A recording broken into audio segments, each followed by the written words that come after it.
What is up, percussionists, snare drummers in particular? We're going to be going over Samba La Bamba today by William Owens. Don't forget to slow down the quality of the video if you're working on a particular section, and also don't forget to stick around to the end of the video where I go over some tips and tricks on how to make this sound amazing. Here we go.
All right, folks, so Samba La Bamba, pretty awesome, right?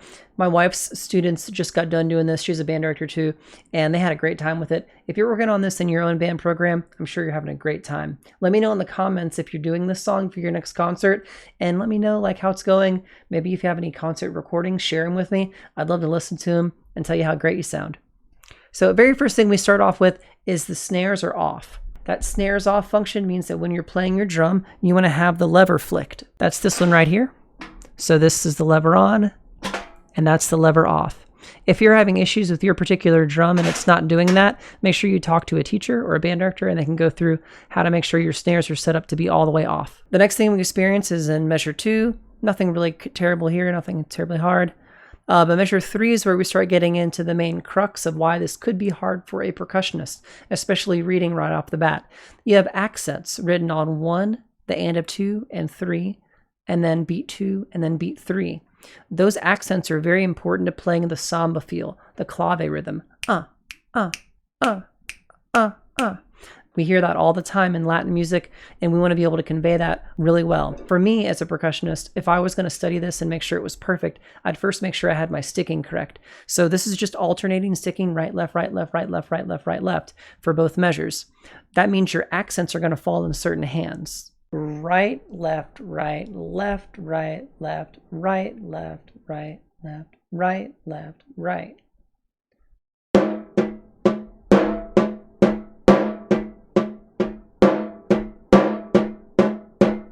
When you go to play this and you have those accents in, you're going to feel like you're playing pretty loud, but you need to let your band director tell you less with the hand or more with the accents. It's pretty important. Practice that slow to fast. It's a difficult transition to make for some of you.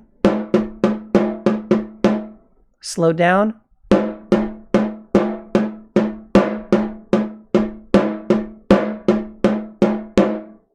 And so now that you've made it through that and you've practiced it, let's assume you're just a baller at this now. You're super good. The rest of the song really plays itself. There's just some weird transitions you have to work through, and one new technique that you have to learn if you don't know it already. So bop, bop, rest, bop, bop.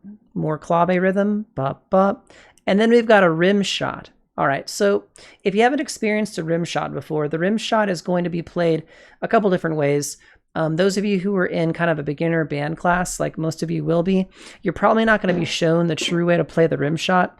A rim shot played perfectly is going to be played where the stick hits the drum at the same time as it hits the rim.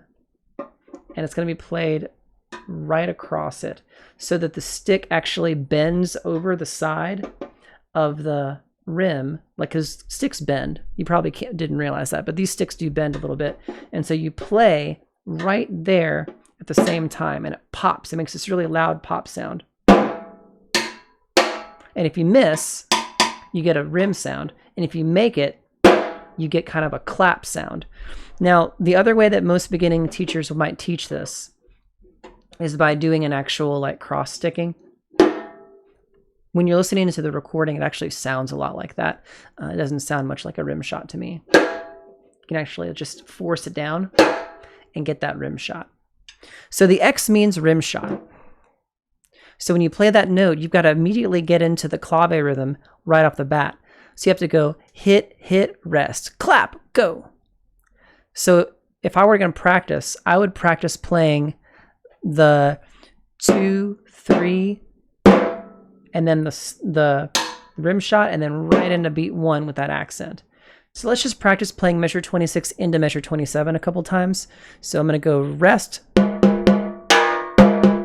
we'll just do the first 2 eighth notes. 2, 3, 4, 1. 2, 3, 4, 1. Slow it down.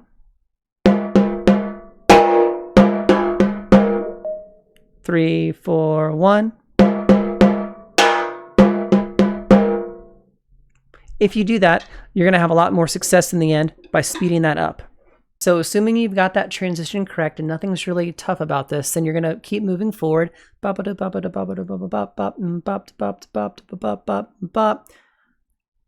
Nothing about this is hard. You really have to repeat back to measure 9. They have this new technique here. I should mention that. The MF to F, mezzo forte the first time, forte the second time. You as snare drummers never get to play as loud as you think you should play in terms of mezzo forte and forte. Most of the time for you guys, that's going to mean mezzo piano, mezzo forte, or maybe even piano and mezzo piano. It depends on how big your band is. It depends on what your band director needs. So at the end of the day, listen to your band director, let them tell you what they need from you. When you finish through this section at measure 9, the second time, you'll skip over and jump into the second ending and work forward. When you get to measure 19, this is very important. This is the clave rhythm over and over again, and the band is going to be playing this kind of response to you, and you're just keeping this gup, gup, gup, gup, gup going the whole time, subdividing those eighth notes. You have to be steady. Timing must be perfectly in time. You must be playing with the rest of your section and watching your conductor. When you reach the end of this section, you'll have the tag, dut, dut, dut, clap, boop, boop, boop, boop, and then you're back into more clave. Be sure to play under the mix when the band comes back in proper at measure 27. You may have had to play louder at 19. The band director may have said more at measure 19, but at 27, we're back to much softer dynamic level. We want to make sure we don't overplay the rest of the band. So play softer than you think you should, and if they need more, they'll tell you. When you get to the end, you've got forte. Really nothing to say here other than to make sure that you don't overplay the band on the last 3 notes. Da, da, da, da, da, da, da, da, da, da, da. If the band's anything like what my band is, I would not want my percussionist to go like ka ka ka to get the last 3 notes out. I would be like, everybody play reserves and just make sure it's cute and poignant. It's got a nice button on it. Bop, bop, bop. Okay, percussion friends, if this helped, like and subscribe. Drop me a comment of your concert recordings or what you're playing for your concert. I'd love to hear from you. Leave a comment and say, and roast me. Tell me how bad I am at drums. I would laugh you have no idea how much I would laugh if I got a comment that was like, you're awful, give up, try again next lifetime. That'd be okay with me because I get it. I'm learning in this process just like a lot of you are. And really, this is just about you learning and getting some new skills and making sure that you're ready for your concerts or to be able to play this piece in general. Be well, good luck, and I look forward to hearing from you. Bye-bye.